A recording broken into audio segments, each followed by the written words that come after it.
On February 27th of 1987, New Line Cinema and Robert Shea would take another crack at the Nightmare on Elm Street franchise with Dream Warriors. A lot of good stuff happened with this one.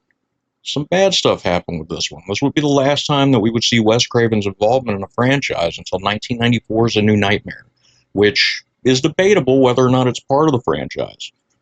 My opinion? We'll talk about it here in a little bit. My name's CJ, this is Nightmares and Nerdscapes, and here, in our dreams, we're all beautiful and bad.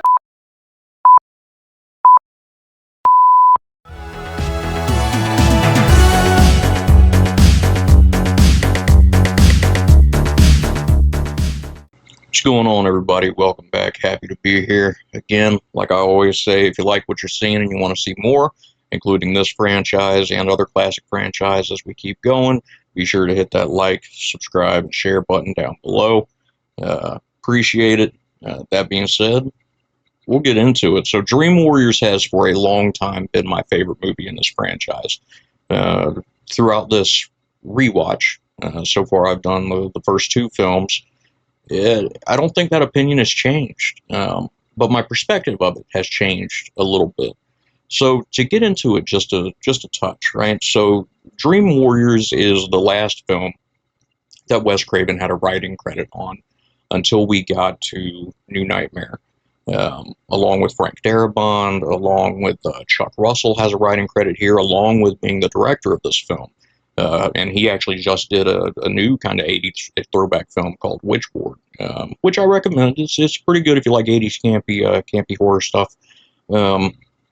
But Nightmare on Elm Street 3 performed kind of on par with what 2 did. While 1 did absolute gangbusters, both 2 and 3 pulled in about 10 times their budget. According to everything I've seen online, Dream Warriors was filmed on about a $4.5 to $5 million budget. Netted about 44.5 or so gross profits, so it didn't do poorly at all, which explains why we got more of these films, right, all the way through 1991 when we got Freddy's Dead. And this was very much a return to form. Not that we had strayed for very long, right? We're only 3 films into the franchise, but the second film was very, very divisive and took a very, very different approach to the character.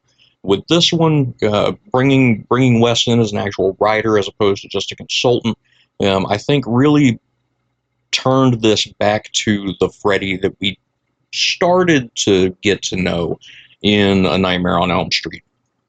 We have a returning Nancy Thompson here, Heather Langenkamp, who, you know, after the final girl approach and that last kind of twist ending with her mom being pulled through the window, they kind of reference it but also kind of leave it alone.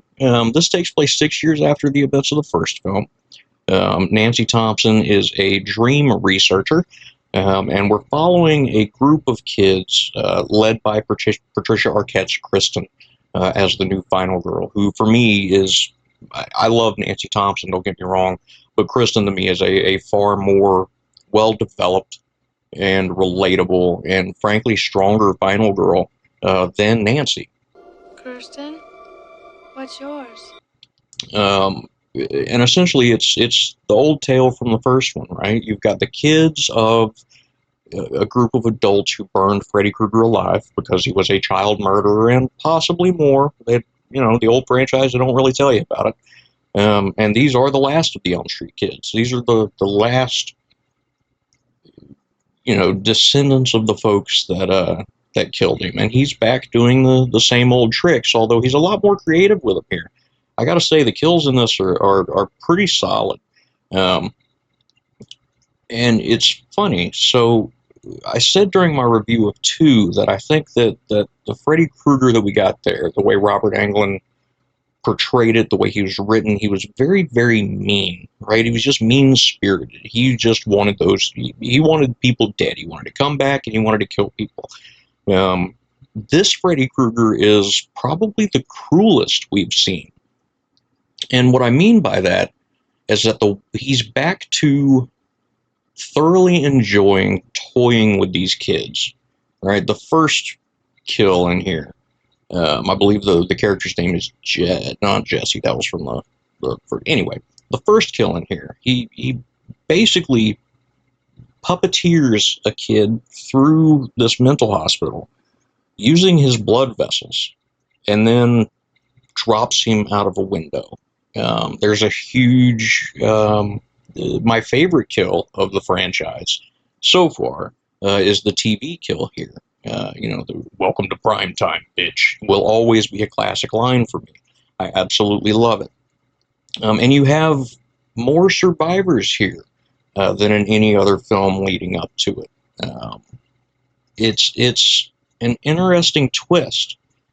We have a love interest now for Nancy, which I felt was extraneous and wasn't needed. I understand why they put it there, because they needed someone to take care of specific things during the third act while Nancy was doing something else.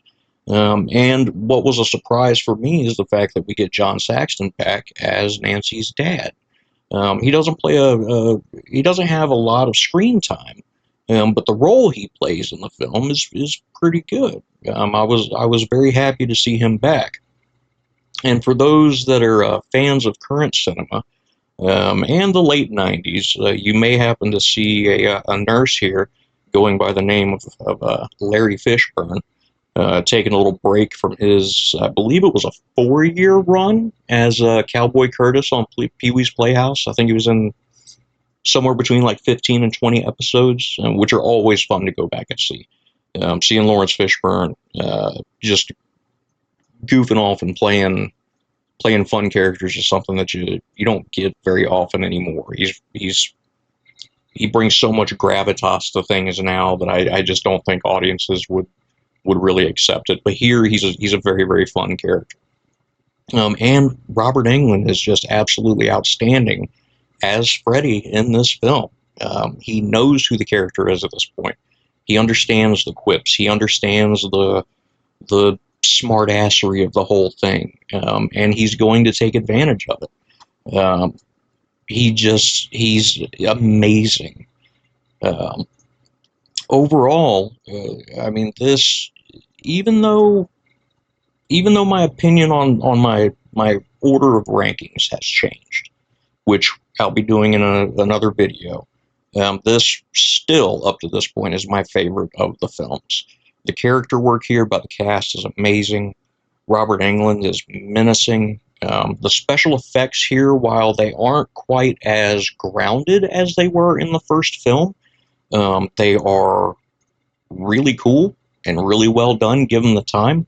I think the additional budget and the improvement in technology both helped and hurt the franchise at this point, because what we got was very, very cool. But it's also very obviously fake. Where the first one, even though it looked a little clunky, there was a realism to it that I don't feel like we got here. And it plays much closer to the second film than it does the first one as far as special effects go. For example, the bed scene for Joey, one of the characters, is very reminiscent of the bus scene from 2, with the ground falling away and kind of opening the gates of hell to these characters, which, again, not a bad thing, but it ages the film in a way that I don't think a more practical approach to those visuals would have done. We'll talk a lot more about stuff like that when we get to the remake, but again, overall, definitely my favorite movie of the franchise. I think the idea of using hypnotism was smart as a way to kind of give the characters more agency with how and when they interacted with Freddy. I think that giving the kids the ability to control their dreams to a certain extent, right? Not just allowing Freddy to throw them back and forth, while it does make Freddy a more not relatable, that's the wrong term. While it makes Freddy less anomalous villain in the film. Um, the fact that the characters have agency and can fight back, when they die, it makes Freddy a larger threat to the audience. And I know that sounds counterintuitive. That's just the way I felt about it. He is far more menacing here than he has been in the past. And if I remember right, now I'll be able to confirm this as we continue to go through the series. I don't know that we ever see him this menacing again.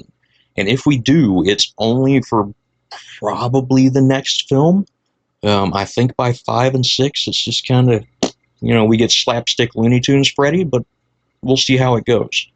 The kids here are great.